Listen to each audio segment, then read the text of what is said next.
ginawa sa inyo ni Direk Olive dito? Ano pong pigang-piga. As in, parang wala dito talaga all out talagang pagsiinang. Parang hindi naman alam kung paano niya napapalabas lahat ng emosyon na kailangan kahit gano'ng kasimple or kabigat yung scene. Yun, feeling ko kaya siya inang talaga. And yung grabe po yung guidance sa amin ni Inang sa movie na to. Kung paano namin i-deliver yung line, kung paano yung pag-iyak sa eksena na to, kung paano mo sabihin, lahat yun. As in, binabantayan niya. And we're very thankful na tinanggap talaga ni Inang tong project na to.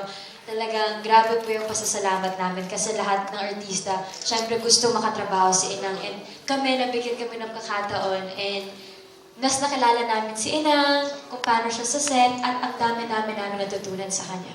Pinapagalitan kayo? May mga eksena talaga na nakakailang takes, sobrang dami, kasi mali yung ginagawa niyo? Marami. Parang lahat ng eksena doon, hindi namin nakakuha ng isahan lang. Okay. Kasi marami, parang dito... Ultimo daw paglakad, Catherine. Mali, bali. Paglakad, yung pagtingin, kung paghinga.